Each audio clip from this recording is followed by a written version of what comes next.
¿Y si te dijera que cada vez que escuchas una sirena de guerra en Medio Oriente, no es un noticiero lo que estás oyendo, sino el llanto de una madre abandonada en el desierto hace 4000 años?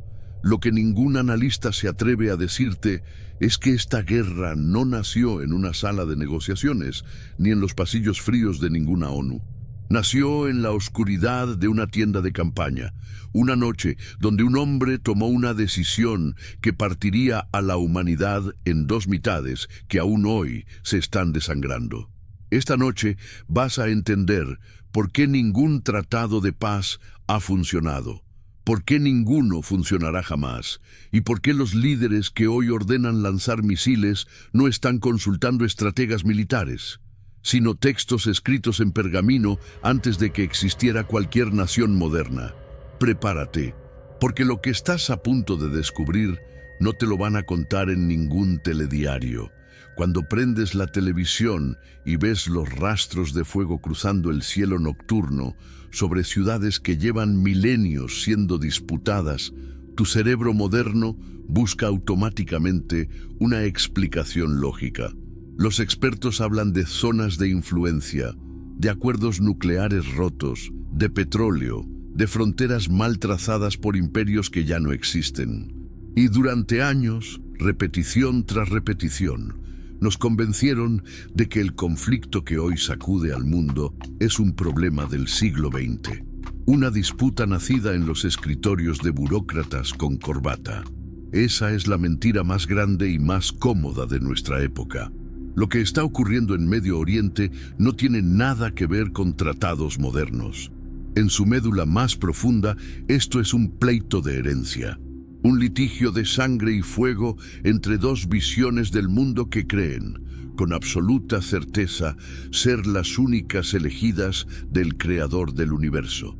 Y si esa inmersión en la verdad que los noticieros te esconden te está enganchando, suscríbete y activa la campana. Apóyanos con un like para seguir haciendo este tipo de investigación sin filtros. Para entender el caos de hoy, hay que atreverse a caminar hacia atrás en el tiempo.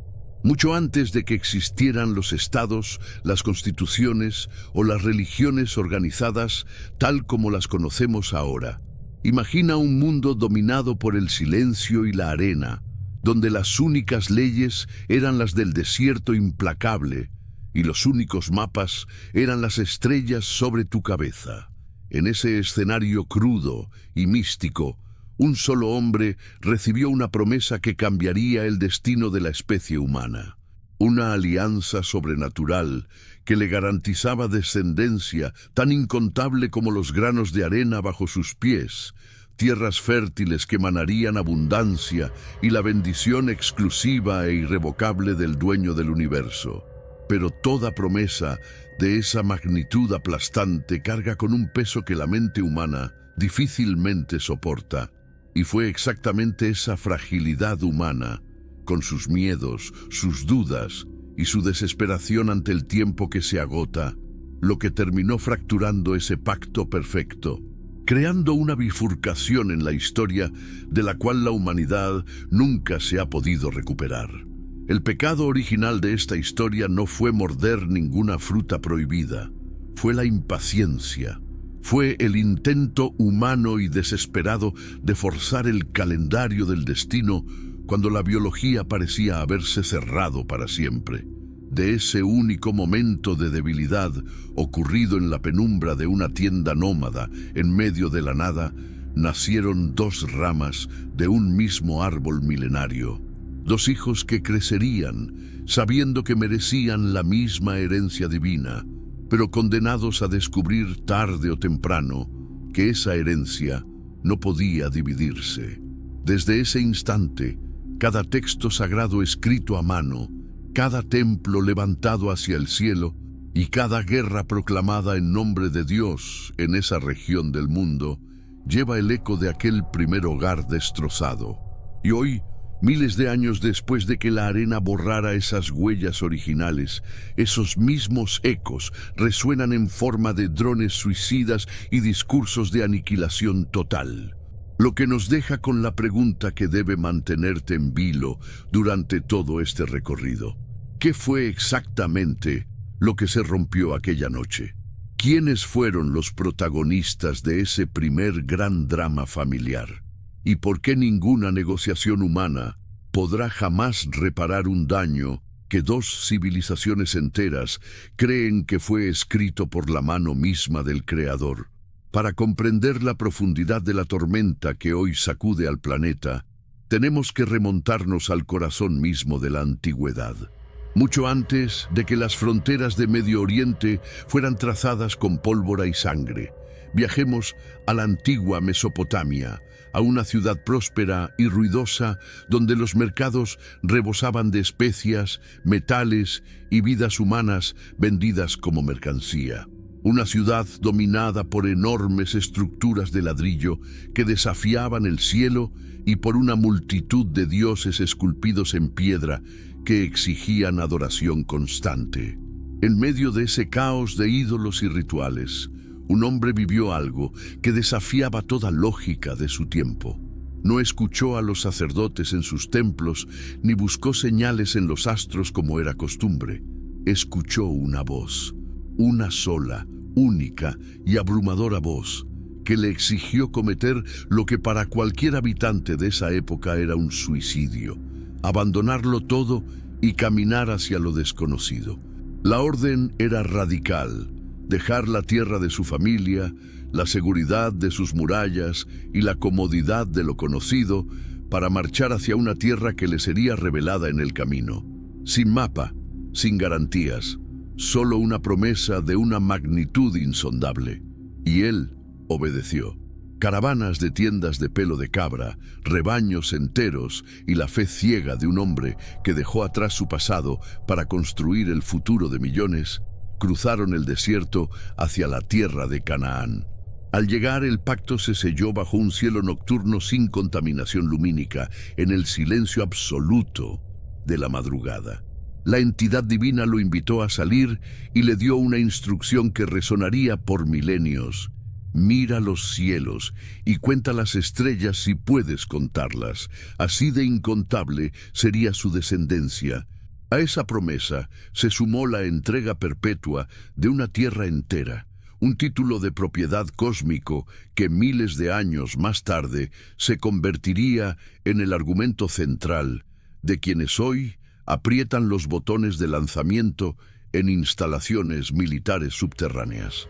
Pero aquí es donde la grandiosidad del mito choca de frente contra la biología más cruda y dolorosa, generando el núcleo exacto de todo este conflicto. El hombre al que se le había prometido ser el padre de naciones enteras era un anciano. El sol del desierto había esculpido surcos profundos en su rostro y su cuerpo ya no poseía la energía de la juventud.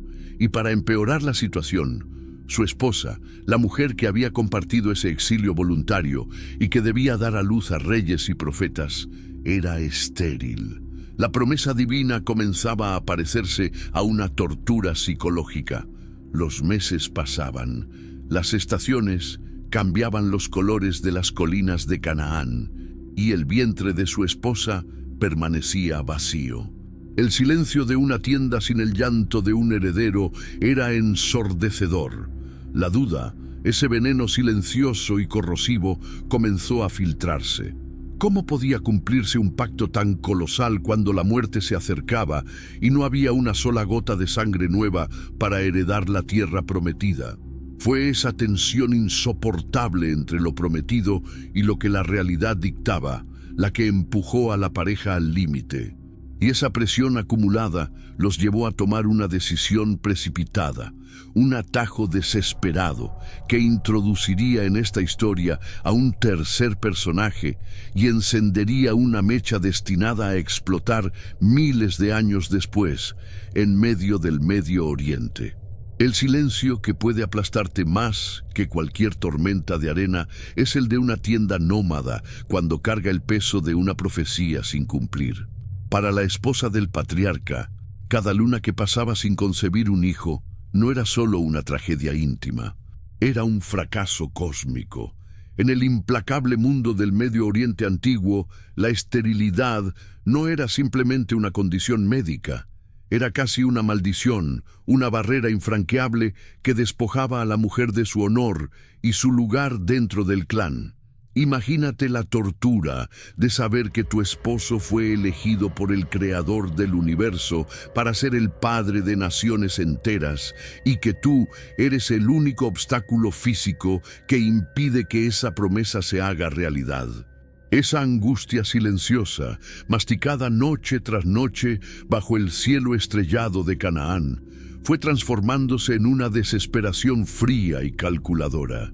Fue entonces cuando la lógica humana, nublada por la urgencia del tiempo que se agotaba, decidió intervenir en los planes divinos. Según las leyes y costumbres tribales de aquella era, si una esposa principal no podía concebir, tenía el derecho legal de ofrecer a su esclava personal a su marido. El hijo que naciera de esa unión sería reconocido a todos los efectos como el hijo legítimo de la esposa. No era un acto de amor, era un contrato de supervivencia dinástica. Así, en un intento desesperado por ayudar al destino a cumplir lo que Dios había prometido, la matriarca tomó de la mano a su sierva, una joven mujer egipcia llamada Agar, y la condujo al lecho de su esposo. Este instante, que podría parecer un simple y trágico drama doméstico de la Edad del Bronce, es en realidad el momento cero, la chispa imperceptible que encendería la mecha de un barril de pólvora destinado a explotar milenios después en los noticieros de todo el planeta. Al aceptar esta propuesta, el anciano patriarca consumó una unión dictada por la impaciencia y no por la fe pura. Y como las leyes de la biología no entienden de promesas divinas retrasadas, Agar quedó embarazada casi de inmediato. Sin embargo, la llegada de esa nueva vida no trajo la paz esperada al campamento. Desató una tormenta de emociones oscuras y destructivas. En cuanto la joven egipcia sintió que la vida del patriarca crecía en su vientre, la dinámica de poder dentro de las tiendas se fracturó para siempre. La esclava, ahora portadora del futuro heredero de la promesa, comenzó a mirar a su ama estéril con una mezcla de lástima y desprecio apenas disimulado. El desierto, que ya era un lugar hostil, se volvió asfixiante bajo el peso de los celos, la humillación y el resentimiento acumulado. La matriarca, consumida por el arrepentimiento de su propia idea, desató su furia sobre la esclava, creando un ambiente tan tóxico que las semillas del odio echaron raíces profundas antes de que el niño siquiera viera la luz del sol. Finalmente, el primer llanto de un recién nacido rompió la quietud de las llanuras. El patriarca sostuvo en sus brazos temblorosos a su primogénito. Le llamó Ismael, que significa Dios escucha, y durante más de una década no hubo ninguna duda en la mente de ese padre anciano. Este niño, que crecía aprendiendo a montar y a sobrevivir en la dureza del desierto, era la encarnación viva de la promesa divina. Ismael era el heredero, el principio de las multitudes, la sangre que perpetuaría el pacto. El patriarca volcó en él todo su amor, educándolo como al príncipe indiscutible de todo lo que la vista alcanzaba. Pero el universo, o el creador que había dictado el pacto original, mantenía un silencio perturbador. Ismael crecía fuerte y orgulloso, convencido de su lugar intocable en la historia, sin saber que su existencia misma era considerada por los cielos como una desviación del plan original. La paz en el campamento era solo una ilusión temporal, la calma tensa que precede a las peores tormentas de arena. Porque mientras Ismael se consolidaba como el único hijo y dueño del futuro, algo biológicamente imposible estaba gestándose en el vientre marchito de la esposa original. Una imposibilidad que al hacerse carne dividiría a la humanidad en dos bandos que todavía hoy se están mirando por el visor de los misiles. ¿Qué pasa por la mente de un príncipe cuando el cielo en pleno decreta de la noche a la mañana que su corona siempre fue ilegítima y que el verdadero dueño del mundo acaba de nacer? Imagina la sacudida sísmica que recorrió las tiendas de aquel campamento cuando lo biológicamente imposible se volvió innegable. La matriarca, una mujer cuya edad desafiaba toda esperanza reproductiva, cuyo cuerpo había sido marcado por décadas de espera bajo el sol del desierto, comenzó a mostrar los signos inconfundibles de una nueva vida gestándose en su interior. No era simplemente un embarazo tardío, era una declaración divina que venía a reescribir por completo las reglas del juego. Durante 14 años, el campamento entero había girado en torno a Ismael, el joven príncipe indiscutible que cabalgaba libremente sabiéndose el dueño absoluto del horizonte. Pero con el primer llanto del nuevo bebé, sus certezas se derrumbaron como castillos de arena ante una tormenta. Al niño lo llamaron Isaac, cuyo nombre significa irónicamente el que ríe, en memoria de la risa incrédula de su madre al escuchar la profecía de su nacimiento. Pero esa alegría inicial estaba destinada a convertirse rápidamente en el veneno que fracturaría a la familia para siempre. A medida que Isaac dejaba de ser un bebé de pecho y comenzaba a afirmar su presencia, la dinámica de poder en el desierto se volvió insostenible. Imagina la escena. El heredero legítimo a los ojos de la ley divina, apenas un niño pequeño, conviviendo bajo el mismo cielo abrasador con el heredero desplazado, un adolescente fuerte, orgulloso y con la sangre mezclada de dos mundos. Las miradas cruzadas entre las dos madres eran dagas silenciosas. Cada gesto entre los dos hermanos era interpretado como una amenaza directa a la línea de sucesión.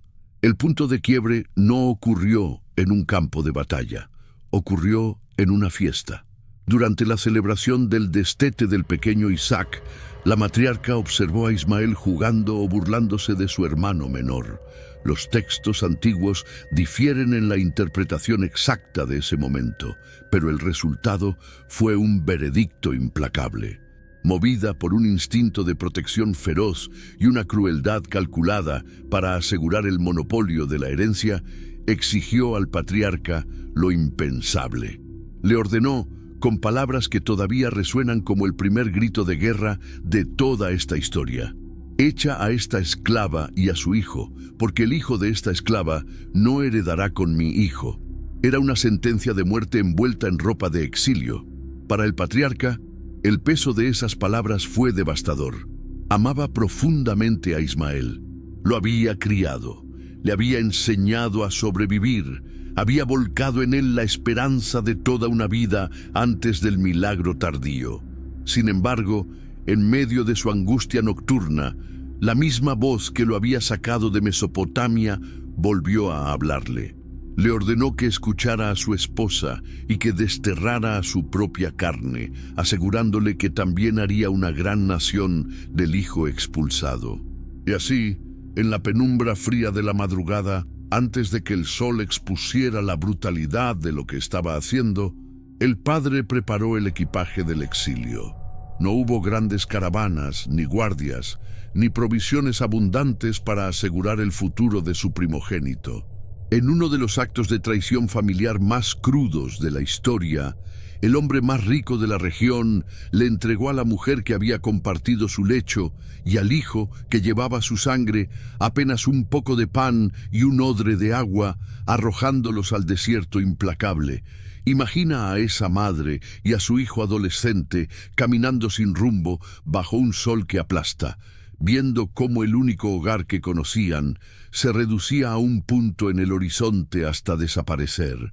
Cuando el agua se agotó y el calor comenzó a secarles la garganta y la esperanza, la desesperación los alcanzó. La madre, incapaz de soportar la agonía de ver morir a su único hijo por deshidratación, lo dejó bajo la escasa sombra de un arbusto marchito. Se alejó a la distancia de un tiro de arco, se sentó en la arena y lloró. Ese llanto agónico en medio de la nada Es el trauma fundacional de todo lo que estás viendo hoy en los noticieros. Es la herida original, la que nunca cerró. Aunque la historia nos dice que una intervención celestial les mostró un pozo de agua en el último instante, salvándoles la vida y permitiendo que Ismael creciera para convertirse en el padre de las naciones árabes, el daño espiritual y emocional ya era irreversible. El primogénito había sido descartado, arrojado al polvo para hacerle espacio al hijo del milagro tardío. A partir de ese amanecer, dos mundos, dos verdades y dos reclamos sobre la misma promesa divina comenzaron a gestarse en paralelo, corriendo como ríos subterráneos destinados a colisionar. Y si este recorrido por las raíces más oscuras de la historia te está abriendo los ojos, suscríbete y dale like para que sigamos haciendo este tipo de trabajo sin filtros y sin patrocinadores que nos digan qué podemos o no podemos decir. Años después de que el desierto se tragara las huellas de Agar y su primogénito, una paz aparente se había asentado sobre las tiendas del patriarca. Isaac, el hijo del milagro, crecía bajo la sombra protectora de su anciano padre, ignorante del precio de dolor que su propia existencia había cobrado. Pero la divinidad, en estas narrativas antiguas, raramente permite que sus elegidos descansen en la comodidad. En el silencio de otra noche estrellada, la misma voz que había ordenado el destierro del primer hijo regresó para rasgar la oscuridad con una exigencia que desafiaba toda cordura humana. Le pidió al patriarca que tomara a su hijo, a su único hijo al que amaba, y lo ofreciera en sacrificio sobre una montaña que le sería revelada. Imagina el terror puro y paralizante de escuchar al Creador mismo exigir la sangre del heredero que él mismo había entregado contra todas las leyes de la biología. No hubo protestas registradas, solo el crujir de la madera cortada al amanecer y el inicio de un viaje agónico de 3 días hacia la región de Moriah. Cada paso sobre la tierra seca era una condena. Al llegar, el padre ató a su hijo, lo recostó sobre la leña dispuesta en el altar de piedra fría y levantó el cuchillo, listo para degollar el futuro mismo de la humanidad a cambio de demostrar su lealtad absoluta. Fue entonces, en la fracción de segundo antes de que el acero tocara la carne, cuando una intervención celestial detuvo la mano del anciano. Un carnero atrapado en un matorral reemplazó el sacrificio humano. El niño vivió, la prueba fue superada, y el pacto quedó sellado con fuego eterno. Pero aquí, en la cima de ese monte azotado por el viento, es donde la historia de la humanidad se quiebra de manera irreparable en 2 mitades que siguen sangrando hasta hoy. Porque si le preguntas a un rabino en Jerusalén quién estaba atado sobre ese altar, te responderá sin dudar que fue Isaac. Los textos judeocristianos basan toda la legitimidad de la herencia divina de la tierra de Israel en ese hecho.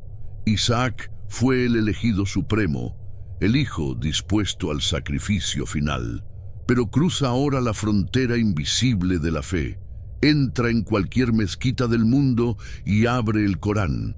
Para cientos de millones de creyentes, la verdad es otra completamente. Y voltea el tablero entero. Para la tradición islámica, el hijo que caminó dócilmente hacia el altar no fue Isaac, fue Ismael, el exiliado, el desterrado al desierto. Fue él quien protagonizó la prueba máxima de sumisión a Dios y por lo tanto el único y legítimo heredero del pacto original. ¿Logras dimensionar la magnitud de esa fractura? No estamos hablando de un desacuerdo menor sobre un detalle histórico. Estamos frente a la apropiación de la prueba de fe más grande de la antigüedad. Si Isaac fue el del sacrificio, la tierra prometida pertenece a sus descendientes por derecho inalienable. Pero si fue Ismael, entonces todo el relato bíblico posterior es visto como una falsificación deliberada, una alteración de los textos sagrados diseñada para robarle a la línea árabe e islámica su herencia divina. En ese abismo de interpretaciones, ninguna negociación política tiene el más mínimo peso real. ¿Cómo se firma la paz sobre una tierra cuando ambas partes están absolutamente convencidas de que Dios, en la cima del monte Moriah, le entregó las llaves del mundo a su respectivo ancestro? Mientras la sangre del carnero se secaba sobre las rocas de aquella montaña, el destino de Oriente Medio quedaba sellado para siempre. Los dos hermanos jamás volverían a cruzarse hasta el día en que tuvieron que enterrar a su padre en una cueva distante. Un encuentro frío y silencioso que marcaría el inicio formal de dos linajes destinados a chocar con todo. Con el eco del sacrificio frustrado aún resonando en las cumbres de Moriah, el tiempo comenzó a tejer el destino inevitable de la sangre de Isaac. Las humildes tiendas de pelo de cabra que alguna vez salpicaron el desierto empezaron a quedar atrás, siendo reemplazadas por ambiciones mucho más terrenales, monumentales y sangrientas.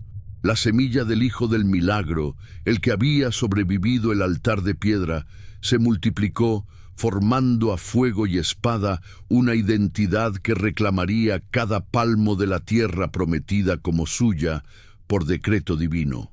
Ya no eran pastores errantes asustados por las tormentas de arena.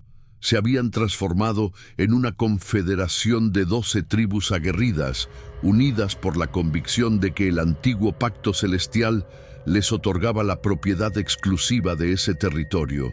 Esta metamorfosis brutal alcanzó su clímax cuando un joven guerrero cuya destreza militar solo era superada por su magnetismo natural, logró unificar a su pueblo fracturado y fijar la mirada en una ciudadela aparentemente inexpugnable en las montañas.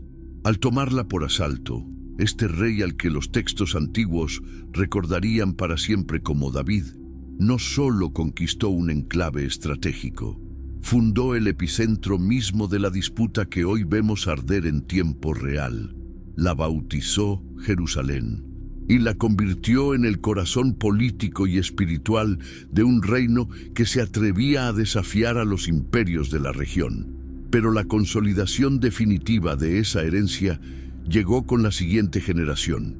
Su heredero, envuelto en leyendas de sabiduría incalculable y riqueza desmedida, comprendió que un pacto divino necesitaba una morada terrenal digna de su grandeza. Con una ambición arquitectónica que rivalizaba con los faraones, ordenó construir lo que sería conocido como el primer templo. Y no eligió cualquier colina al azar. Lo construyó con precisión milimétrica sobre la roca desnuda del monte Moriah, el mismísimo lugar exacto donde, según su tradición sagrada, el anciano patriarca había levantado el cuchillo sobre el cuello de Isaac. El templo no era solo un edificio de adoración, era el título de propiedad definitivo esculpido en oro que le gritaba a todas las naciones que la bendición total pertenecía exclusivamente a los hijos de Isaac. Sin embargo, la historia de Oriente Medio es en el fondo un inmenso cementerio de imperios que alguna vez se creyeron eternos. Las fracturas internas y la soberbia terminaron por hacer vulnerable a ese reino dorado ante las bestias que acechaban más allá de sus fronteras. Ejércitos colosales marcharon del norte y del este, oscureciendo el horizonte. Los babilonios arrasaron con la ilusión de seguridad. El magnífico templo de Salomón fue reducido a cenizas humeantes. Sus tesoros saqueados sin piedad. Y el pueblo elegido fue arrastrado en cadenas hacia un exilio oscuro, amargo y humillante, a cientos de kilómetros de la ciudad de sus sueños. Pero mientras las crónicas babilónicas daban por terminado el reclamo de la línea de Isaac sobre la tierra prometida, una pregunta inquietante flotaba en el aire denso del Medio Oriente. ¿Qué había sido de la otra rama del árbol? ¿Qué destino esperaba en el silencio profundo del desierto a los descendientes del primer hijo, aquel que había sido expulsado con apenas un odre de agua para morir bajo el sol abrasador? Mientras los hijos de Isaac levantaban templos de oro y veían arder sus reinos bajo el yugo de los imperios, los hijos de Ismael estaban forjando en el más absoluto de los silencios una fuerza que muy pronto emergería de las sombras para reclamar lo que consideraban suyo desde el principio de los tiempos. Mientras los herederos del milagro veían arder sus grandezas bajo la bota de conquistas extranjeras, una historia completamente distinta y mucho más silenciosa se estaba escribiendo en la inmensidad ardiente de la península arábiga. Lejos de las intrigas de las cortes babilónicas y del escrutinio letal de los grandes reyes conquistadores, la semilla del primer hijo, aquel adolescente desterrado con apenas un odre de agua, había germinado contra todo pronóstico humano. El desierto profundo e implacable no fue su tumba, fue su fragua. Allí, en un aislamiento geográfico que los protegió como un escudo invisible de las invasiones que masacraban sistemáticamente a sus mediohermanos del norte, los descendientes de Ismael se multiplicaron. Las inclemencias de un clima que no perdonaba la debilidad los transformaron en los amos absolutos de las dunas, tribus de guerreros letales y rastreadores insuperables capaces de sobrevivir donde cualquier ejército imperial moría de sed. No construyeron en aquellos primeros siglos grandes templos que atrajeron la codicia ajena. Su templo era el horizonte infinito. Su registro histórico era la memoria colectiva, recitada con precisión milimétrica alrededor de fogatas encendidas en la inmensidad de la noche del desierto. De generación en generación, mientras las chispas se elevaban hacia la oscuridad, los ancianos de las tribus transmitían una verdad innegociable. Ellos sabían perfectamente quiénes eran. Se sabían la sangre original. Se sabían los primogénitos legítimos a quienes una decisión cruel, orquestada por la impaciencia de una mujer estéril, había arrancado su derecho divino sobre la tierra más disputada del mundo. La herida del exilio de su madre Agar no se borró con el viento del desierto. Se enquistó en la identidad misma de todo un pueblo. Se convirtieron en un gigante dormido que observaba desde las sombras ardientes cómo las grandes potencias de la antigüedad se despedazaban por el control de Jerusalén, esperando con la paciencia infinita del cazador nómada, preservando su versión de la historia, afilando sus espadas en el silencio, guardando un rencor sagrado que, como un río subterráneo a punto de hervir, aguardaba el momento exacto para salir a reclamar lo que les habían robado en el amanecer de los tiempos. El reloj de la historia, sin embargo, tiene un sentido del humor oscuro y retorcido. Mientras las tribus árabes preservaban su furia en las sombras, el linaje de Isaac parecía haber llegado a su punto final, encadenados y humillados en las prisiones de Babilonia. Jerusalén convertida en escombros. El pacto divino parecía una burla cruel. Todo estaba perdido para los constructores del templo. Pero justo cuando la llama judía estaba a punto de extinguirse para siempre, el rescate llegó de la mano menos pensada. Un libertador majestuoso, un emperador extranjero con una visión del mundo que desafiaba a su época, que aplastó a los captores babilónicos, liberó a los esclavos hebreos y financió de su propio bolsillo la reconstrucción del templo judío. ¿Y quieres saber el dato más escalofriante de toda esta epopeya? ¿Sabes exactamente de dónde provenía ese libertador supremo que salvó al pueblo judío de la aniquilación total? Provenía de la mismísima tierra que hoy, milenios después, ha jurado solemnemente borrarlo del mapa. Imagina la desesperanza de un pueblo entero encadenado a orillas de los ríos de Babilonia, viendo cómo las décadas pasaban y los ancianos que alguna vez caminaron por las calles de Jerusalén morían en el exilio. Las enormes murallas babilónicas parecían una prisión eterna e indestructible. La línea de Isaac estaba a un suspiro histórico de disolverse por completo, perdiendo su idioma, su fe y su reclamo sobre la tierra prometida. Su extinción como nación parecía matemáticamente garantizada.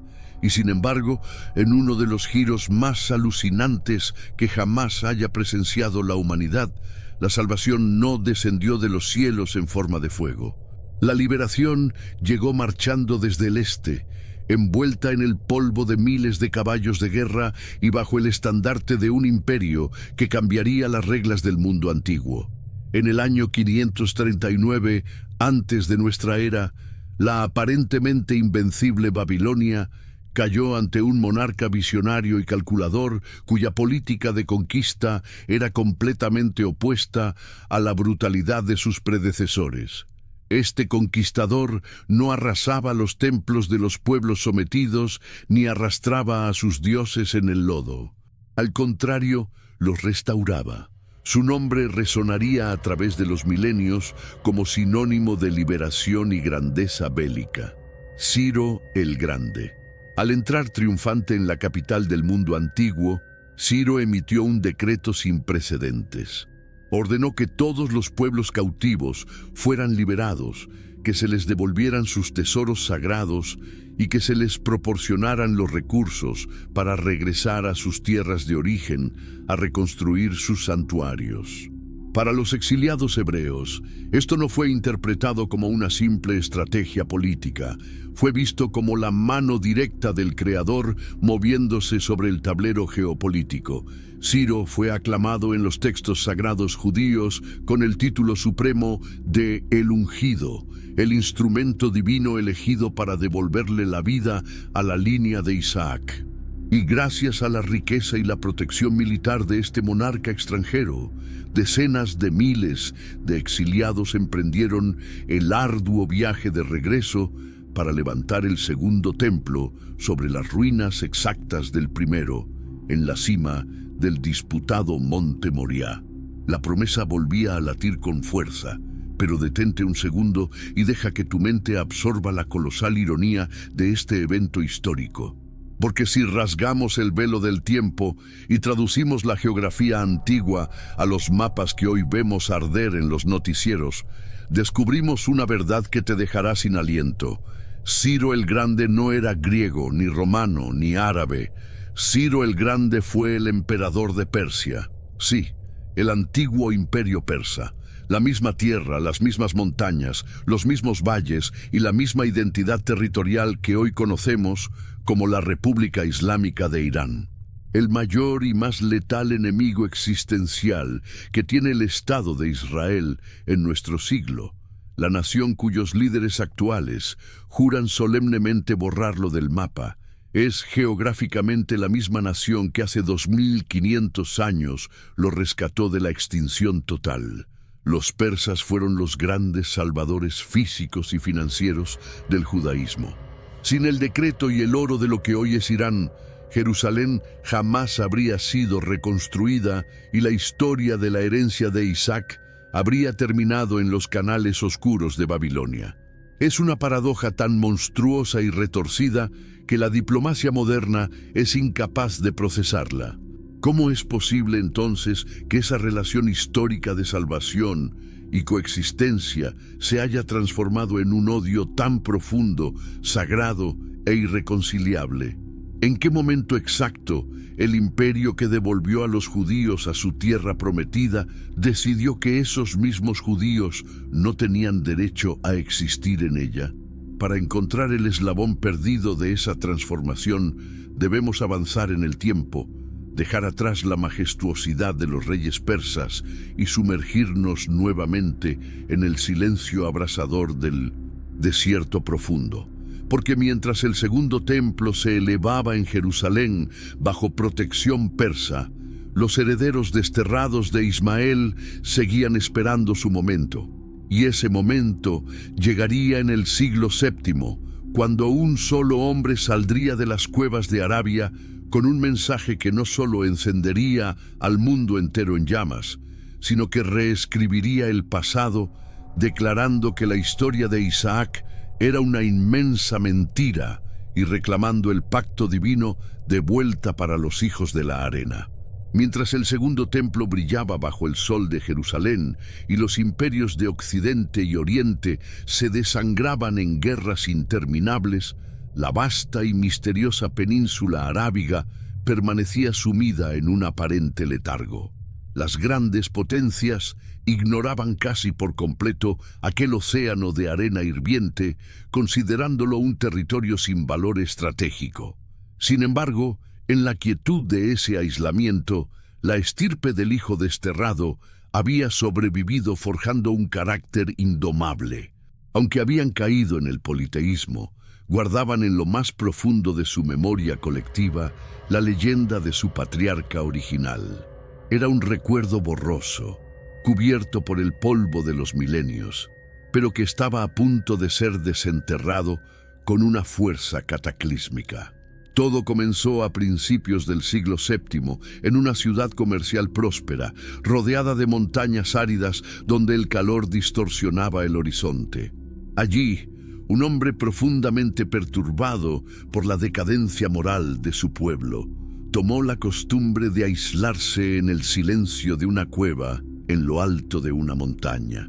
No era un rey, ni un general, ni un sacerdote instruido en los pergaminos hebreos. Era un mercader simple, analfabeto, pero de espíritu inquebrantable. Y fue en ese útero de piedra, en la oscuridad asfixiante de la noche, donde el curso de la historia humana sufrió su más violento giro de timón. Según los registros que cambiarían el mundo para siempre, el silencio de la caverna fue destrozado por una presencia celestial abrumadora que lo oprimió físicamente y le ordenó recitar. Lo que descendió en esa cueva durante las siguientes 2 décadas no fue interpretado como una nueva filosofía ni un simple código ético. Fue recibido como la palabra literal, inalterable y definitiva del Creador del universo. Un mensaje puro y abrasador que llegaba con un propósito colosal: corregir de una vez por todas las mentiras que, según esta revelación, habían infectado la historia de la humanidad. La llama que Mahoma encendió en el desierto se transformó rápidamente en la fe islámica, una fuerza que se propagó como incendio sobre pasto seco. Pero el verdadero terremoto teológico que nos conecta directamente con los misiles y las guerras santas de nuestro presente estaba en el contenido del mensaje. El Corán declaraba de manera tajante que las escrituras anteriores habían sido manipuladas, que manos corruptas habían alterado las sagradas palabras para favorecer intereses tribales, creando un fraude histórico a escala global. Para los nuevos creyentes del desierto, el patriarca Abraham no era judío ni cristiano, era el primer musulmán, el primer hombre que se sometió a la voluntad del Dios único, y aquí está la gran estocada. La nueva revelación proclamó con certeza absoluta que el hijo atado en el altar del sacrificio, el verdadero portador de la promesa divina, no fue Isaac, fue Ismael, el exiliado, el primogénito arrojado a la arena. Con esa única y titánica corrección al relato, todo el edificio sobre el que se sostenía el derecho divino del pueblo judío se desmoronó a los ojos de los hijos del desierto. La herencia nunca les había pertenecido legalmente. Había sido usurpada mediante una alteración fraudulenta de los textos. De pronto, las tribus árabes divididas y olvidadas encontraron en esa revelación el arma más poderosa jamás forjada, un propósito cósmico. Ya no eran nómadas sobreviviendo en la periferia del mundo civilizado, eran los herederos legítimos del Creador, los custodios de la única verdad inalterada, llamados a purificar la tierra y recuperar la herencia robada. Imagina la magnitud psicológica de ese momento. El hijo desheredado milenios atrás acababa de recibir su validación celestial suprema. Armados con la convicción de que morir en batalla garantizaba el paraíso instantáneo, los jinetes del desierto salieron de la península arábiga como una tormenta divina. Los exhaustos imperios de Bizancio y Persia colapsaron ante ellos, y por supuesto, su mirada ardiente y cargada de justicia ancestral se fijó inevitablemente en la joya de la corona, en la ciudad de piedra blanca que los herederos de Isaac consideraban su hogar eterno. El choque era matemáticamente inevitable. El ejército de la nueva revelación marchaba directamente hacia los muros de Jerusalén, listo para reclamar el mismo lugar donde toda la disputa había comenzado. Apenas unas décadas después de que la revelación encendiera la península arábiga, el ejército del desierto, impulsado por la certeza absoluta de ser la espada purificadora del Creador, se plantó frente a las imponentes murallas de Jerusalén. Corría el año 637 de nuestra era y el Imperio bizantino, agotado y sin moral para resistir, no tuvo más remedio que capitular. Pero a diferencia de los asirios, los babilonios o los romanos que habían bañado la ciudad santa en sangre y fuego, la entrada de los conquistadores islámicos fue de una solemnidad escalofriante. No venían por oro ni por esclavos. Venían a tomar posesión de algo infinitamente más profundo, un reclamo que llevaba milenios gestándose en las arenas. Ignorando las basílicas cristianas que dominaban el paisaje urbano, los comandantes de la nueva fe se abrieron paso directamente hacia el monte Moriah, la plataforma monumental donde alguna vez se alzaron los templos de la línea de Isaac y que ahora, tras la ira del Imperio Romano siglos atrás, yacía convertida en un vertedero de escombros y basura. Imagina la escena. El hombre más poderoso del nuevo imperio mundial, el líder de los herederos de Ismael, arrodillándose sobre la inmundicia dejada por los romanos y comenzando a limpiar con sus propias manos la roca madre desnuda de la montaña. Para ellos, aquella piedra asomando entre las ruinas no era un simple vestigio arqueológico, era el ombligo del mundo, el sitio exacto donde, en su versión inalterada de la historia, el patriarca había atado a Ismael para el sacrificio supremo. Y aún más trascendental para la nueva fe, el punto físico desde el cual su profeta había ascendido a los cielos en un viaje místico nocturno para encontrarse cara a cara con la divinidad. Al limpiar aquella roca, el califa no solo restauraba un lugar sagrado, borraba literalmente el reclamo judío de la faz de la tierra para instaurar el dominio definitivo de los hijos del desierto. Y si este recorrido entre los huesos de los imperios te parece fascinante, deja tu like y suscríbete. Tu respaldo es lo que permite que sigamos produciendo este nivel de investigación histórica. Medio siglo después de aquella entrada silenciosa, la dinastía gobernante islámica ordenó la construcción de una obra maestra de la arquitectura mundial, diseñada para eclipsar cualquier otra estructura en el horizonte de Jerusalén, directamente sobre la roca del sacrificio, envolviéndola en mármol y mosaicos intrincados y coronándola con una cúpula dorada deslumbrante, levantaron lo que hoy conocemos como la cúpula de la roca. No te equivoques. Esto no fue un proyecto de embellecimiento urbano, fue la estocada arquitectónica más brillante y letal de la historia de las religiones.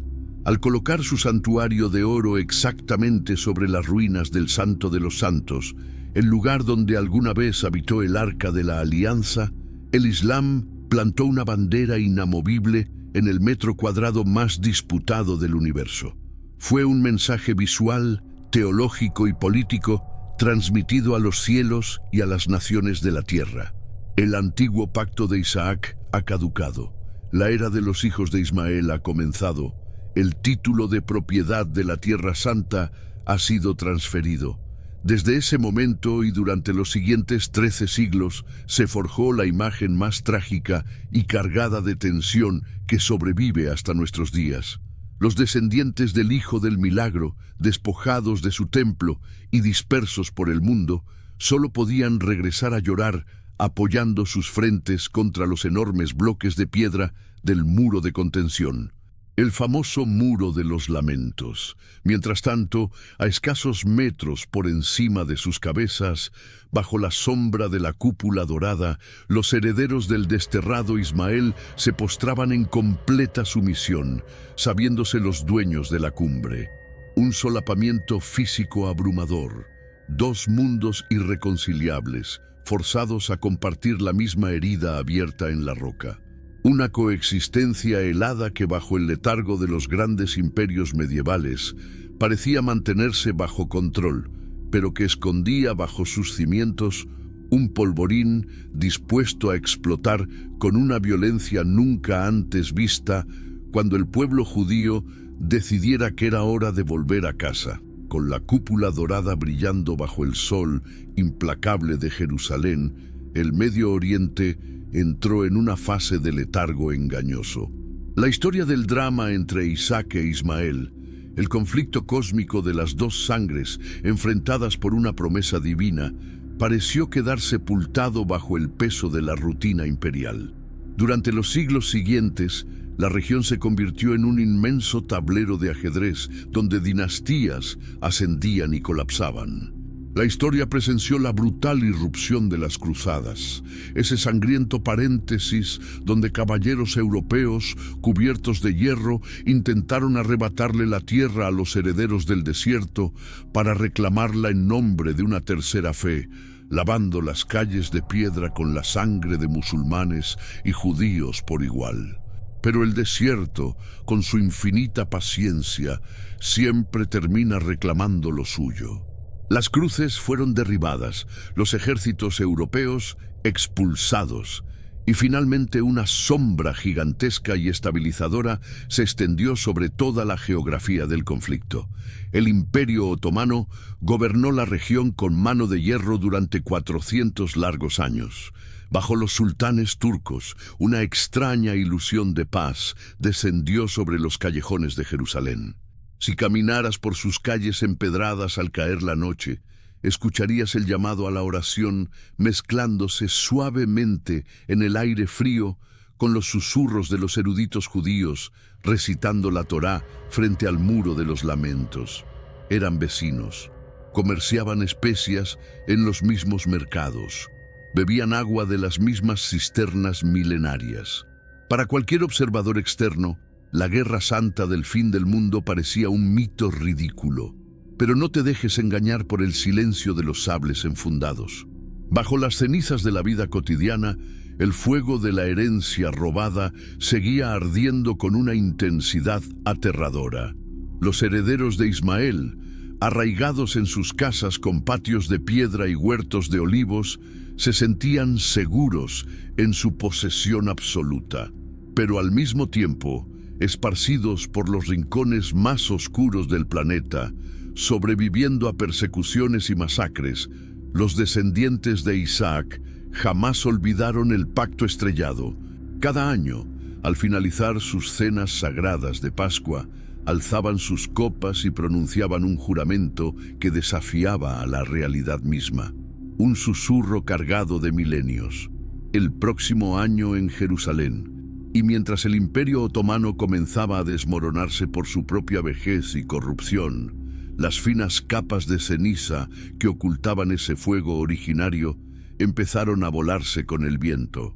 La guerra bíblica estaba a punto de despertar de su largo sueño medieval para arrastrar al mundo moderno hacia su abismo irreconciliable. Y esa chispa detonante no caería del cielo. Nacería en las calles peligrosas y frías de Europa, de un movimiento desesperado forjado en el dolor, que tomaría la decisión más audaz y monumental de los últimos 2000 años. Hacer las maletas, desafiar imperios, cruzar océanos y regresar en masa a la tierra de sus ancestros para cobrar la herencia por la fuerza. ¿Qué ocurre exactamente cuando una nación entera que lleva 2 milenios, abrazada al fantasma de una promesa, decide que el tiempo de rezar terminó y es hora de volver a casa, solo para descubrir que la llave de esa casa está en el bolsillo de un hermano que juró nunca jamás entregarla? El reloj nos arrastra ahora lejos de las cálidas arenas del desierto hacia las frías, adoquinadas y sombrías calles de la Europa de finales del siglo XIX. Mientras el Imperio Otomano mantenía su control letárgico sobre Jerusalén, a miles de kilómetros de distancia, los descendientes de Isaac se enfrentaban a una pesadilla que amenazaba con devorarlos. Durante siglos habían intentado asimilarse, ser ciudadanos ejemplares en imperios de reyes de sangre azul y zares implacables. Pero la ilusión de la aceptación siempre terminaba estrellándose contra el muro del antisemitismo sistemático. Los pogromos en Europa del Este pintaban la nieve de rojo, y la humillación pública de oficiales judíos en la supuestamente civilizada Europa occidental encendió una alarma ensordecedora. La asimilación había fracasado. Europa no era ni sería jamás su hogar. Fue en medio de esa desesperación asfixiante, con el aliento de la aniquilación en la nuca, donde un fuego antiguo se reavivó con una intensidad que cambiaría el mapa del mundo moderno. No fue un movimiento religioso encabezado por rabinos ortodoxos. Fue un despertar político y visceral liderado por intelectuales seculares que llegaron a una conclusión aterradora y definitiva. Sin una tierra propia, sin un Estado soberano respaldado por un ejército capaz de defenderlos, el pueblo judío sería borrado de la faz de la tierra. A ese despertar urgente se le llamó sionismo. Su objetivo no era buscar un refugio temporal en cualquier continente vacío. Su brújula apuntaba única y exclusivamente hacia la coordenada exacta donde el anciano patriarca había levantado un altar de piedra milenios atrás. El mandato era absoluto. Debían regresar a Sión, a la tierra prometida, al origen mismo de su sangre. Comenzó entonces uno de los fenómenos migratorios más extraordinarios y cargados de tensión de la historia humana. Poco a poco, familias enteras, jóvenes idealistas y sobrevivientes de la persecución empaquetaron sus vidas en viejas maletas y abordaron barcos oxidados rumbo a las costas del Medio Oriente. Compraron parcelas de arena estéril y con una determinación rayana en la locura, comenzaron a drenar pantanos y cultivar huertos, convencidos de que estaban resucitando el antiguo pacto divino con el sudor de su frente. Pero aquí es donde la narrativa romántica del retorno choca violentamente contra la cruda realidad demográfica, creando el punto de fricción exacto que hoy incendia nuestros noticieros. La tierra a la que llegaban estos pioneros no era un desierto vacío, esperando pasivamente a sus antiguos dueños. Esa tierra estaba habitada. Llevaba siglos siendo el hogar, el sustento y el universo entero de cientos de miles de árabes, los descendientes de aquel primer hijo exiliado. Campesinos que habían labrado esos mismos campos de olivos durante generaciones. Familias que rezaban bajo la inmensa cúpula dorada de Jerusalén y que observaban con alarma creciente cómo barco tras barco desembarcaba a miles de europeos que hablaban idiomas extraños y reclamaban sus granjas como una herencia ancestral irrefutable. Imagina el choque frontal de dos realidades paralelas que no pueden coexistir en el mismo espacio físico. Por un lado, un pueblo al borde del exterminio aferrado a una promesa bíblica de 4000 años como su única tabla de salvación. Por el otro, un pueblo arraigado en la tierra, amparado en 13 siglos de presencia ininterrumpida, viendo cómo su mundo era comprado y cercado por forasteros. Lo que comenzó como compras de terrenos y miradas de recelo en los mercados, escaló rápidamente hacia escaramuzas sangrientas, disturbios y el inconfundible olor a pólvora en el aire caliente. El pacto estrellado de Abraham acababa de cobrar vida, pero esta vez ambos hermanos estaban armados y dispuestos a derramar hasta la última gota de sangre para no volver a perder la herencia. El letargo medieval había muerto. La bestia del conflicto moderno acababa de abrir los ojos. El reloj avanzaba inexorablemente hacia un año que quedaría grabado a fuego, pólvora y lágrimas en la memoria del mundo. Un año que encarna la dualidad más trágica y perfecta de esta historia, recordado en los bandos opuestos como la profecía cumplida absoluta o como la catástrofe definitiva, la Nakba. Para llegar a ese punto de ebullición, el mundo entero tuvo que descender primero a los infiernos.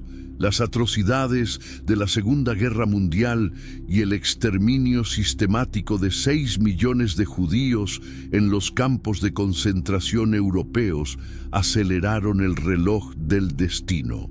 La supervivencia del pueblo de Isaac ya no era un debate filosófico, era una emergencia existencial de vida o muerte. La comunidad internacional, horrorizada y cargando con la culpa de haber mirado hacia otro lado mientras los hornos ardían, decidió intervenir en el antiguo drama familiar. En los asépticos pasillos de las recién creadas Naciones Unidas, hombres de traje que jamás habían pisado las arenas del desierto ni comprendían la profundidad insondable del pacto estrellado, tomaron un mapa y trazaron líneas sobre él.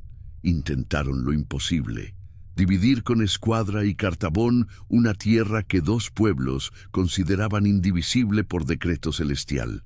Pero, ¿cómo se somete a votación humana una promesa que ambos bandos creen firmada por la mano misma de Dios? Para los descendientes de Ismael, para los líderes del mundo árabe y los palestinos que habitaban cada colina y cada valle, la resolución de las Naciones Unidas no fue un tratado de paz. Fue el robo legalizado más colosal de la historia. Era Occidente entregando su hogar, sus mezquitas y sus huertos milenarios a los europeos recién llegados. El rechazo fue absoluto, unánime y visceral. Sin embargo, el 14 de mayo de 1948, bajo el sol sofocante del Medio Oriente, un hombre se puso de pie frente a un micrófono y proclamó oficialmente la creación del Estado de Israel. En ese preciso instante, las calles de Tel Aviv estallaron en un júbilo ensordecedor. Personas que habían sobrevivido al abismo de la muerte bailaban llorando de pura incredulidad. Para ellos era el milagro más grande desde la separación de las aguas del Mar Rojo. La línea de Isaac había regresado de las cenizas. La antigua profecía se materializaba frente a sus propios ojos, pero el eco de esa celebración fue sofocado casi de inmediato por el estruendo de los motores y el silbido de la artillería. Al día siguiente de la proclamación, los ejércitos regulares de 5 naciones árabes vecinas cruzaron las fronteras desde todas las direcciones, decididos a estrangular al recién nacido Estado judío en su misma cuna. El choque fue apocalíptico. Ya no se trataba de nómadas disputando pozos de agua, sino de blindados, aviones y ejércitos modernos masacrándose por el control de la narrativa bíblica. Contra todo pronóstico militar, las fuerzas judías no solo sobrevivieron al ataque múltiple, repelieron a los ejércitos árabes y expandieron sus fronteras más allá de lo que la ONU había dictado. Se aferraron a la tierra con la desesperación del que sabe que si pierde será borrado del mapa para siempre. Pero el precio de ese milagro judío fue el inicio del calvario árabe. Mientras se consolidaban las nuevas fronteras de Israel, más de 700.000 familias árabes palestinas huyeron aterrorizadas o fueron expulsadas de las ciudades y aldeas que habían habitado siglos. Imagina columnas interminables de familias enteras caminando con lo poco que podían cargar sobre sus espaldas, mirando hacia atrás para ver cómo las puertas de sus casas eran cerradas para siempre. Esta inmensa tragedia colectiva, el despojo de su tierra, su orgullo y su futuro, es lo que el mundo árabe bautizó como la Nakba, la gran catástrofe. Y si observas con cuidado esa marea humana huyendo hacia el polvo de los campos de refugiados, verás el fantasma innegable del pasado repitiéndose ante tus ojos. Era el eco milenario de una madre egipcia y su hijo adolescente siendo arrojados al desierto de Beersheba con apenas un odre de agua para que el hijo del milagro pudiera heredar en paz. La fractura original acababa de sangrar a escala industrial. El Estado de Israel había nacido, pero rodeado por un océano de resentimiento, y por naciones que juraron ante el Corán y ante la historia que jamás descansarían hasta corregir esa humillación, preparándose para una confrontación que décadas después encontraría su líder más temible en un país que ni siquiera compartía sus fronteras. Tras las brutales colisiones militares que sacudieron al Medio Oriente a mediados del siglo XX, el mundo entero creyó que la balanza había inclinado de manera irreversible. Las grandes potencias árabes habían fracasado una y otra vez en su intento de arrancar de raíz al recién fundado Estado judío. Israel, acorazado y en constante estado de alerta, había demostrado ser un muro inquebrantable. La guerra convencional había llegado a un punto de agotamiento. Algunos, en silencio, comenzaban a aceptar la amarga realidad de que el Hijo del Milagro había regresado para quedarse. Pero la historia de esta región, tejida con los hilos invisibles de profecías milenarias, siempre encuentra la manera de reescribir sus propias reglas, justo cuando el mundo cree haber dictado el final del capítulo. Mientras la atención global se centraba en las fronteras inmediatas de Israel y en los campamentos de refugiados palestinos, una tormenta de proporciones bíblicas se estaba gestando mucho más al este. La antigua e imponente tierra de Persia, la misma nación que 25 siglos atrás había salvado a los judíos de la extinción bajo el mandato de Ciro el Grande, comenzaba a temblar bajo los pies de uno de los monarcas más opulentos del planeta. Hasta finales de los años 70, Irán era gobernado por el Shah, un líder secular profundamente aliado con Occidente que mantenía un lazo diplomático sorprendentemente estrecho, aunque discreto, con Israel. Teherán era una metrópolis deslumbrante donde el dinero del petróleo fluía financiando lujos exorbitantes y donde la religión parecía haber sido relegada al ámbito estrictamente privado. Sin embargo, bajo esa brillante superficie de modernidad impuesta, latía el corazón de un pueblo profundamente religioso, asfixiado por la brutalidad de la policía secreta y humillado por la constante sumisión de su país a los intereses extranjeros. La olla a presión estaba a punto de estallar, y cuando lo hizo en 1979, no fue una simple revuelta política. Fue un terremoto espiritual que alteró el eje gravitacional del planeta entero. Las calles de Teherán se inundaron de millones de personas dispuestas a enfrentar las balas con sus pechos descubiertos, impulsadas por un fervor que las armas de fuego no podían detener. El Shah huyó al exilio, dejando un vacío de poder que fue llenado casi de inmediato por la figura más austera, implacable y magnética que el siglo XX había visto emerger de las sombras. Un clérigo anciano vestido con ropajes negros y un turbante que denotaba su linaje sagrado, descendió de un avión tras 15 años de exilio y fue recibido por una marea humana ensordecedora. Era el ayatolá Ruhollah Khomeini, y con su llegada, el antiguo imperio persa murió para dar a luz a la República Islámica de Irán. Este evento monumental transforma por completo el conflicto que hoy nos quita el sueño. Khomeini no era un general ni un estadista tradicional. Era un teólogo supremo que veía el mundo entero exclusivamente a través del prisma de la guerra cósmica entre el bien y el mal. Al tomar el control total de la nación, su primera y más devastadora maniobra ideológica fue redefinir por completo la naturaleza de la enemistad con Israel. Para las antiguas naciones árabes, la disputa por Palestina había sido dolorosa, pero en gran medida territorial y nacionalista.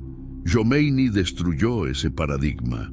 En sus discursos, transmitidos por radio y resonando en las mezquitas desde Teherán hasta el rincón más alejado del mundo islámico, declaró que la existencia misma de Israel no era un problema de fronteras.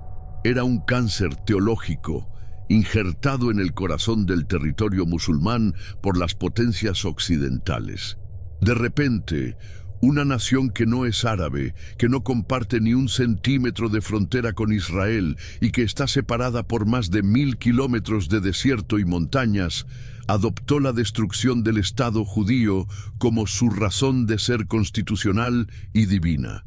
Jomeini elevó el conflicto devolviéndolo exactamente al punto de partida, a la Guerra Santa, al mandato irrevocable de recuperar la tierra que el Creador había entregado a los verdaderos creyentes.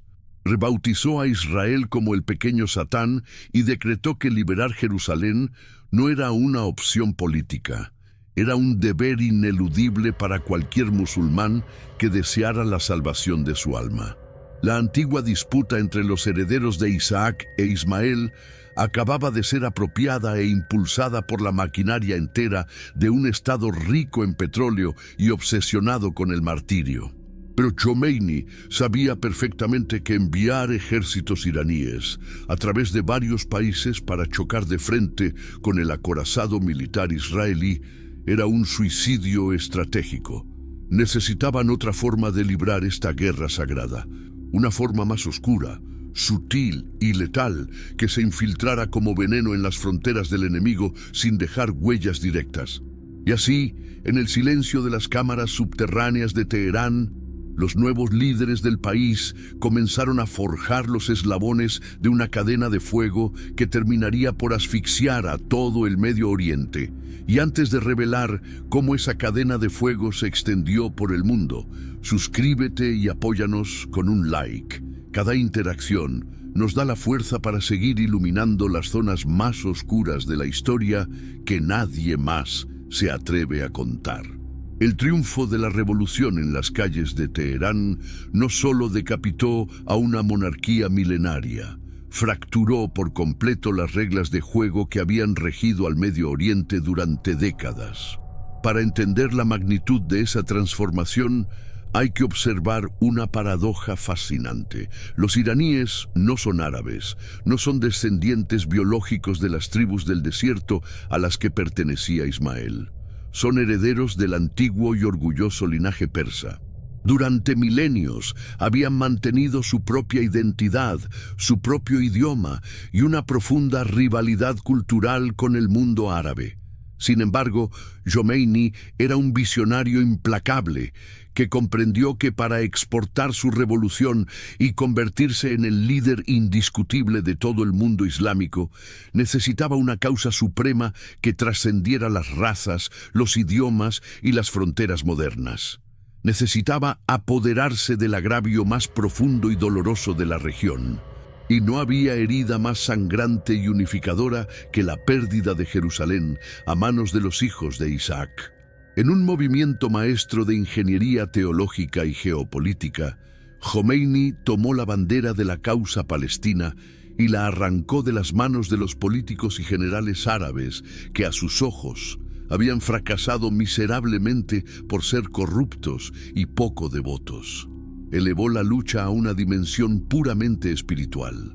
Desde los púlpitos iraníes, con su voz pausada pero cargada de autoridad absoluta, proclamó que la existencia del Estado de Israel era una aberración cósmica, una daga envenenada clavada por el imperialismo occidental en el mismísimo corazón del Islam. Esta nueva doctrina era innegociable y escalofriante en su pureza. Para la recién nacida República Islámica, cualquier intento de firmar un tratado de paz con Israel constituía una blasfemia imperdonable, una traición directa al Creador. Jomeini instauró el Día de Al-Quds, una fecha sagrada en la que millones de iraníes marchaban año tras año exigiendo a gritos la aniquilación total del Estado judío. El antiguo fuego encendido en el monte Moriah acababa de ser adoptado, amplificado y financiado por la inmensa riqueza petrolera de una nación dispuesta a sacrificar a millones de sus propios hijos en el altar del martirio. Pero Jomeini, astuto y calculador, sabía que lanzar a sus ejércitos a marchar miles de kilómetros para enfrentarse a la maquinaria militar más letal de la región era una condena de muerte. Una guerra frontal y convencional contra Israel terminaría en una masacre rápida de las fuerzas iraníes. Así que la teocracia persa decidió cambiar las reglas de la guerra. Si no podían asfixiar al enemigo de frente, lo harían desde las sombras, estrangulándolo lentamente como una serpiente que se enrosca alrededor de su presa. En lo más profundo de los cuarteles secretos de Teherán, la Guardia Revolucionaria comenzó a diseñar una arquitectura de terror y poder militar que el mundo jamás había visto. El plan era maquiavélico y brillante. En lugar de pelear la guerra santa ellos mismos, Irán buscaría, entrenaría y armaría hasta los dientes a aquellos que sí estaban dispuestos a sacrificar su sangre en las fronteras de Israel. Buscarían la furia, la pobreza y el resentimiento acumulado en los campos de refugiados, en los valles del Líbano y en las calles de Gaza, y los convertirían en el brazo armado de su venganza teológica. Sin hacer ruido, sin declaraciones formales de guerra, Irán comenzó a extender sus tentáculos por todo el Medio Oriente, inyectando millones de dólares, cohetes, tecnología de contrabando e ideología extremista en las venas de grupos de jóvenes desesperados, construyendo un anillo de fuego alrededor de las fronteras de su enemigo. Un ejército fantasma que operaría bajo sus órdenes, pero que jamás llevaría el uniforme oficial de la República Islámica. El primer gran laboratorio para este experimento de terror a control remoto se encontró a principios de los años 80 en el Líbano, una nación que se desmoronaba bajo el peso de una guerra civil carnicera. Allí, entre los escombros humeantes de Beirut y los valles del sur, agentes de la Guardia Revolucionaria iraní descendieron como sombras, cargados de maletines llenos de dólares, manuales de insurgencia y un mensaje de martirio teológico. Encontraron a una población chiita empobrecida y desesperada, y les entregaron un propósito cósmico. De esa fusión letal entre la miseria local y el fanatismo importado desde Persia, nació Hezbollah, el Partido de Dios. No era una simple milicia callejera. Se transformó rápidamente en el ejército no estatal más poderoso y letal del mundo. Una fuerza paramilitar capaz de lanzar miles de misiles sobre las ciudades del norte del Estado judío, operando como el brazo armado y directo de los ayatolás a escasos kilómetros de la frontera. Pero rodear al enemigo por el norte no era suficiente. Para estrangular verdaderamente la herencia de Isaac, Irán necesitaba clavar sus garras en el sur, directamente en el corazón del territorio disputado, donde miles de refugiados palestinos vivían confinados en una franja de tierra minúscula y asfixiante llamada Gaza. Aunque estos habitantes pertenecían a la rama sunita del Islam, teológicamente enfrentada a los líderes chiitas de Teherán, el odio mutuo hacia el Estado judío tendió un puente de conveniencia letal. Irán abrió sus arcas y arsenales para financiar, entrenar y equipar a grupos como Hamas y la Yihad Islámica Palestina. Les enseñaron a construir túneles subterráneos que desafiaban la más alta tecnología de radar. Les enviaron piezas de cohetes de contrabando. Les instruyeron en tácticas de guerra asimétrica. De repente, la Guerra Santa dejó de ser una abstracción en los discursos de Jomeini para convertirse en una lluvia de acero y fuego constante sobre las guarderías y autobuses del enemigo. Así nació lo que hoy los analistas denominan el eje de la resistencia, una coalición militar y teológica que se extiende desde las montañas de Yemen con los hutíes, cruzando por las planicies de Irak y Siria hasta el sur del Líbano y las calles de Gaza. Un imperio en las sombras, financiado enteramente por el petróleo iraní. Y aquí es donde reside la trampa más oscura y perfecta de esta guerra proxy. Cuando un cohete es disparado desde Gaza o un misil es lanzado desde Yemen hacia el puerto del Estado judío, Irán puede sentarse en la mesa de las Naciones Unidas y encogerse de hombros, negando cínicamente su participación directa. El titiritero se mantiene a salvo a miles de kilómetros de distancia. Irán pone el acero, el dinero y la directriz divina. Las milicias árabes ponen los muertos. Es la industrialización del sacrificio sagrado. Un asedio diseñado para desangrar psicológica, económica y militarmente a los herederos de Isaac, manteniéndolos en un estado perpetuo de terror, sin que la República Islámica tenga que disparar una sola bala oficial. Pero todo asedio tiene un límite, y toda guerra proxy, por más perfectamente calculada que esté, corre el riesgo de salirse de control cuando uno de los bandos decide que la paciencia estratégica se agotó. Porque mientras los misiles de corto alcance intercambian muerte en las fronteras, en lo más profundo de las instalaciones subterráneas de Irán, muy lejos de las cámaras de los inspectores internacionales, un proyecto infinitamente más aterrador avanzaba en silencio. Un plan diseñado no para hostigar al enemigo, sino para vaporizarlo en un instante de fuego atómico.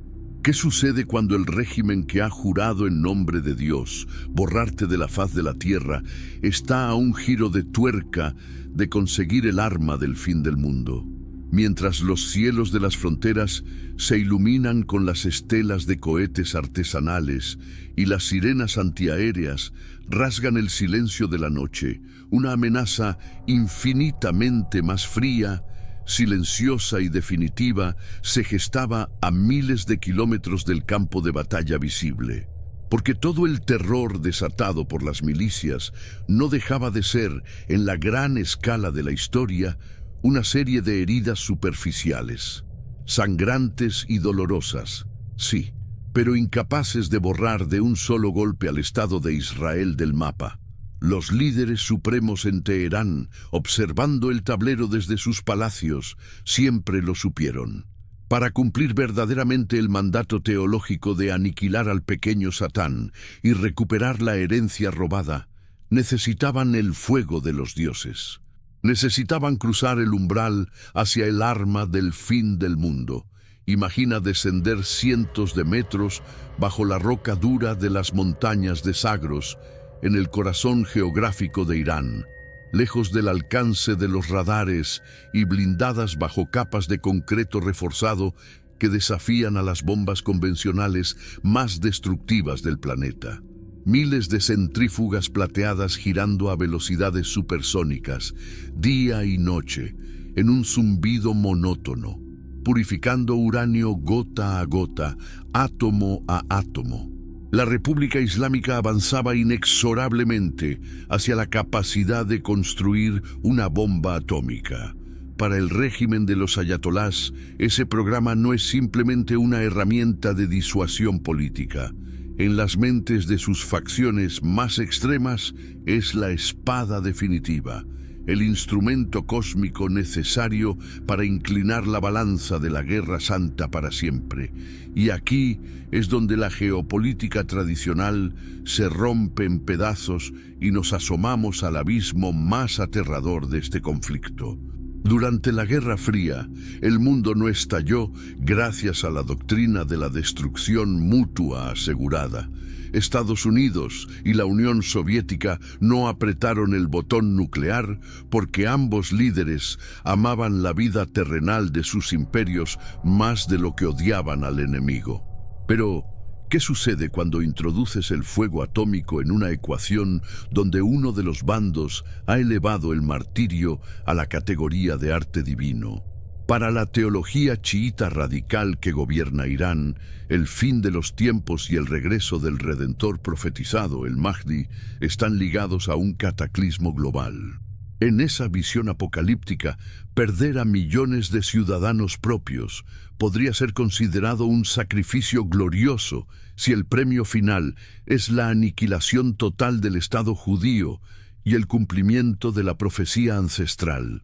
El terror nuclear pierde su capacidad de disuasión frente a quien no le teme a la muerte, sino que la busca. Frente a esa amenaza existencial, debemos girar la mirada hacia la mente de los herederos de Isaac, atrapados en lo que los historiadores denominan el síndrome de Masada. Para entender la paranoia absoluta que gobierna las decisiones militares de Israel, hay que viajar a una meseta de piedra aislada en el desierto de Judea, frente al Mar Muerto. Hace 2000 años, en la fortaleza de Masada, casi 1000 rebeldes judíos, rodeados por las legiones imparables del Imperio Romano, tomaron una decisión escalofriante. Viendo que la derrota era inminente, eligieron el suicidio colectivo. Prefirieron morir libres antes que rendirse. Ese trauma de asedio, la certeza de que el mundo entero quiere destruirlos, se grabó en el ADN cultural del pueblo judío y fue resucitado con una ferocidad incalculable tras el Holocausto. Cuando los líderes israelíes actuales miran hacia el este y escuchan a un líder religioso iraní jurar su destrucción, mientras las centrífugas giran bajo la montaña, no ven retórica política. Ven las puertas de los hornos crematorios de Europa abriéndose de nuevo. El juramento sagrado del Estado de Israel moderno es nunca más, lo que significa que no esperarán pasivamente a que la espada caiga sobre sus cuellos.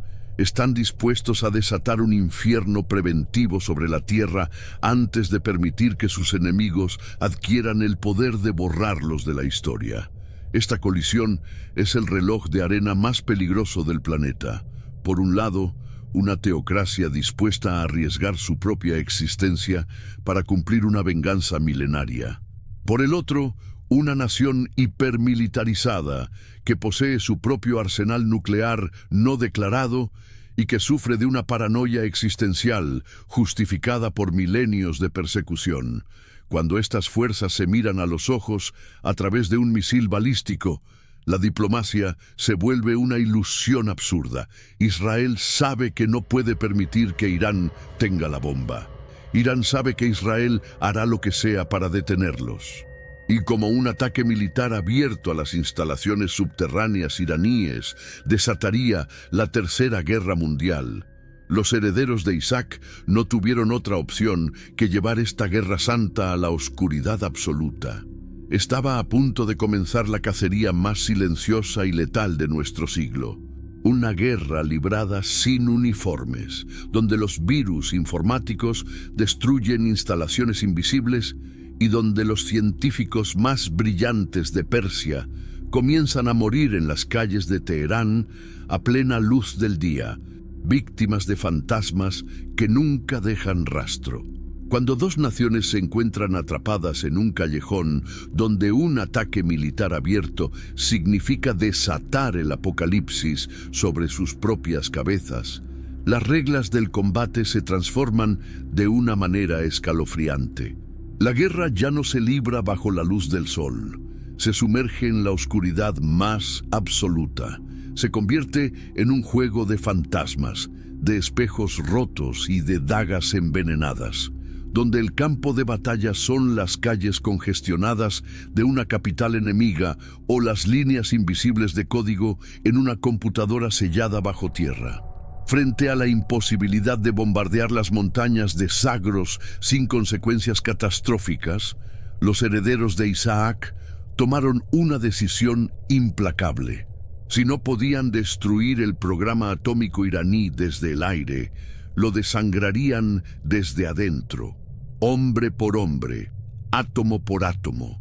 Así comenzó una de las campañas de espionaje, sabotaje y eliminaciones selectivas más audaces de la historia moderna, protagonizada por el Servicio de Inteligencia Exterior del Estado de Israel. Su objetivo no era ganar territorio, era comprar tiempo, retrasar el reloj del fin del mundo costara lo que costara. Imagina la tensión psicológica de vivir en Teherán siendo un físico nuclear iraní, clave en el programa de purificación de uranio. Sales de casa una mañana cualquiera, te despides de tu familia Subes a tu automóvil, te detienes en un semáforo rojo en medio del caótico tráfico de la ciudad. Una motocicleta de alto cilindraje con 2 hombres de cascos oscuros se empareja a tu ventana. En una fracción de segundo, el pasajero adhiere un pequeño dispositivo magnético a la puerta de tu coche y acelera a fondo, perdiéndose en el mar de vehículos. Segundos después, una explosión controlada pero devastadora reduce el vehículo a hierros retorcidos, borrando de la faz de la Tierra otra de las mentes maestras del programa atómico. Este no fue un incidente aislado, fue el modus operandi de una cacería sistemática.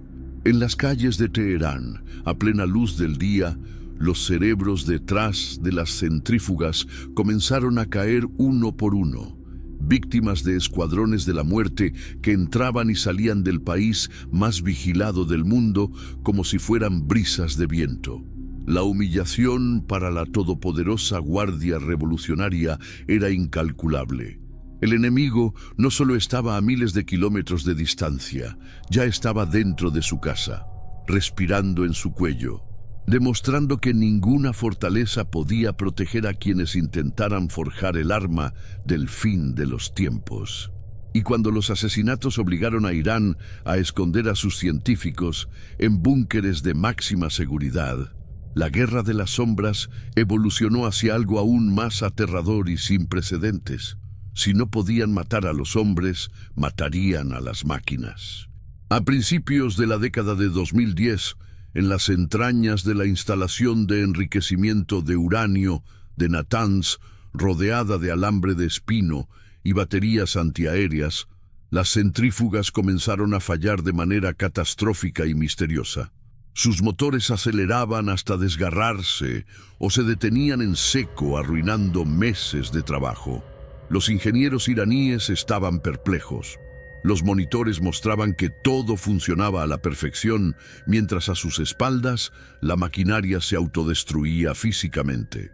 No fue un accidente, fue Stuxnet, el primer ciberarma de grado militar en la historia de la humanidad. Un virus informático de complejidad monstruosa que se infiltró en sistemas que ni siquiera estaban conectados a Internet. La paranoia se apoderó de las altas esferas de la República Islámica. Se dieron cuenta de que estaban librando un combate a muerte contra un enemigo que podía paralizar su infraestructura más vital sin disparar una sola bala. Pero Irán no se quedaría de brazos cruzados recibiendo los golpes en la oscuridad. La Guardia Revolucionaria contraatacó desatando su propia red de sombras. Comenzaron a cazar objetivos israelíes y judíos en todo el planeta.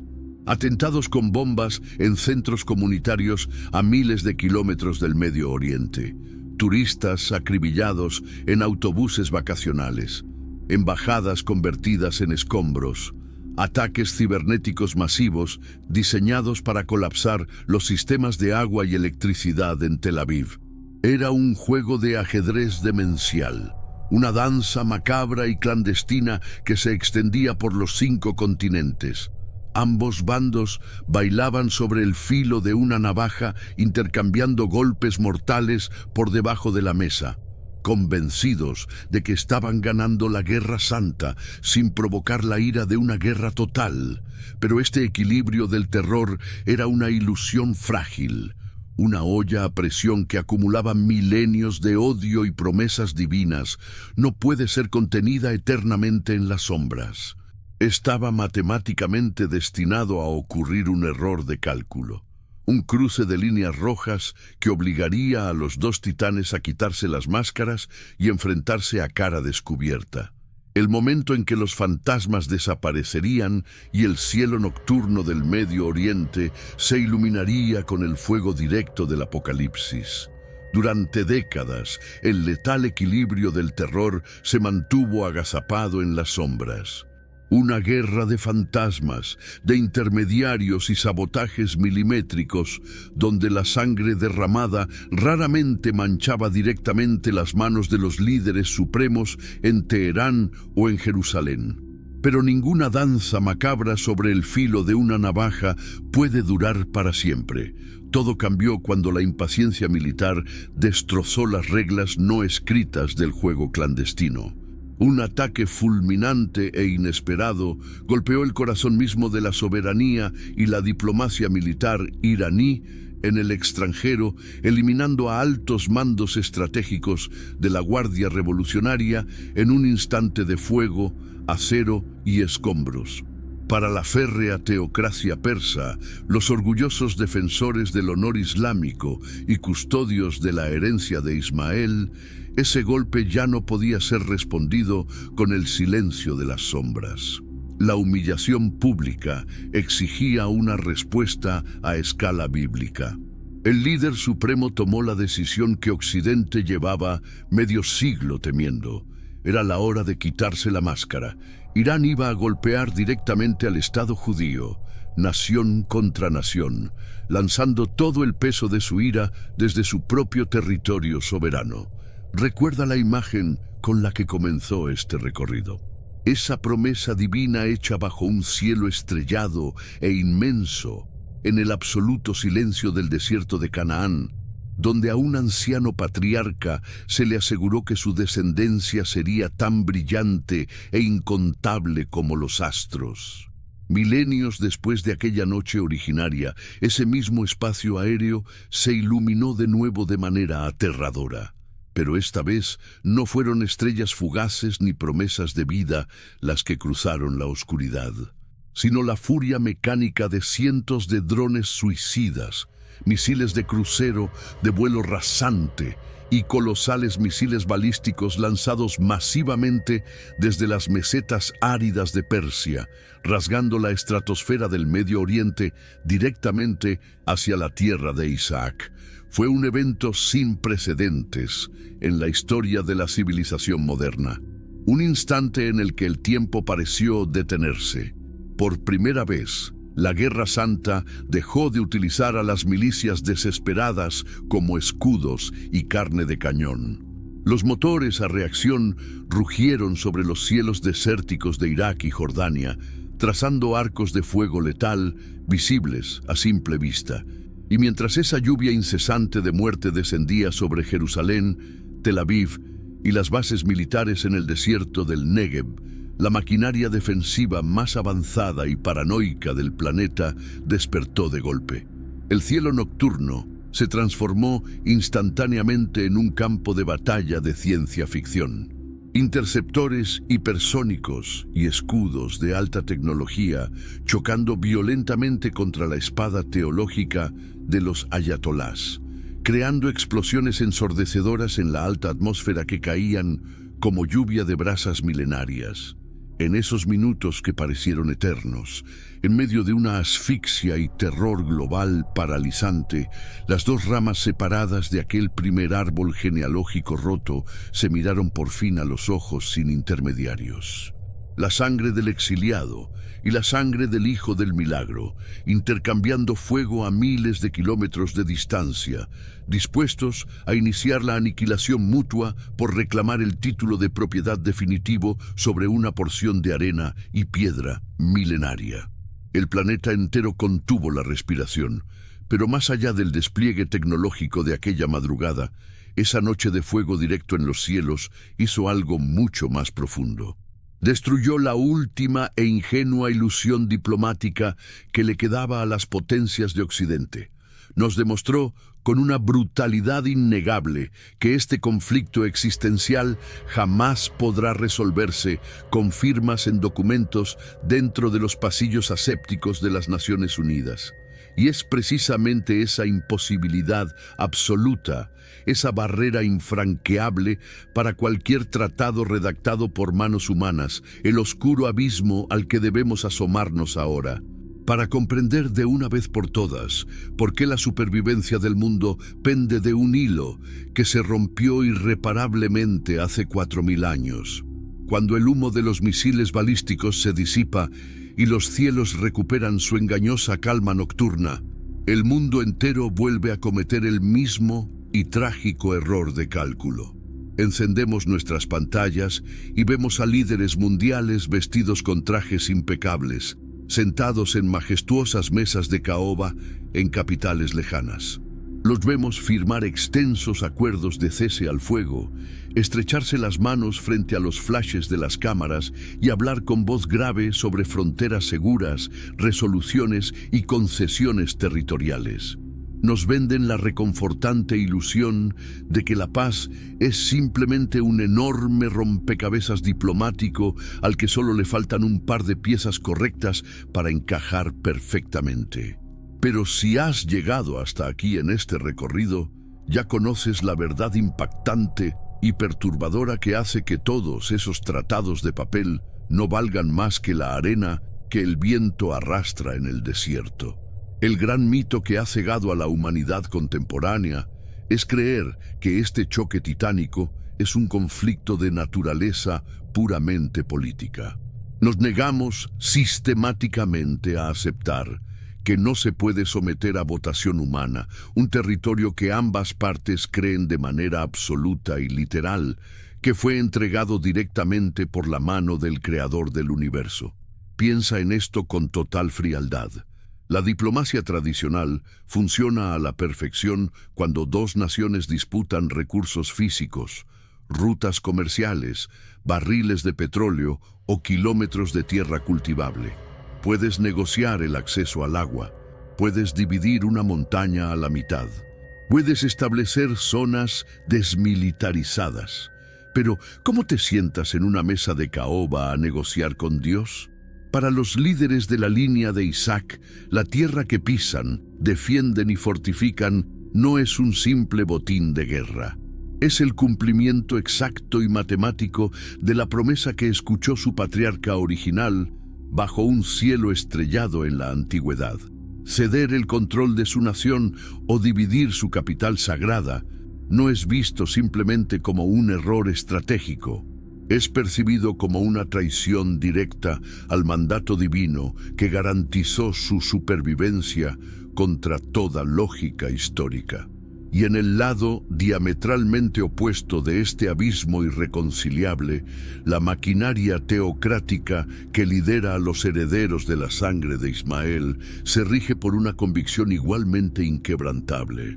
Para los líderes supremos en Teherán y la inmensa red de milicias que operan bajo su sombra, la existencia del Estado rival sobre las ruinas de su antigua herencia es una usurpación histórica inaceptable, un fraude cósmico imperdonable orquestado y avalado por Occidente. Su versión de la revelación divina les asegura que su ancestro fue el verdadero sacrificio original y que, por lo tanto, ceder ante el enemigo o reconocer su derecho a existir en los mapas es un acto de alta traición teológica que condena sus propias almas. En su visión apocalíptica del mundo, la aniquilación de esa usurpación no es una opción de política exterior. Es una obligación divina e innegociable, un mandato puro diseñado para limpiar la historia y alcanzar la redención final. Esta es la verdad oscura que los analistas internacionales raramente se atreven a pronunciar en voz alta. El conflicto no tiene solución pacífica posible porque las herramientas que el mundo moderno utiliza para intentar arreglarlo son completamente inútiles y vacías frente a la fuerza arrolladora de un texto sagrado.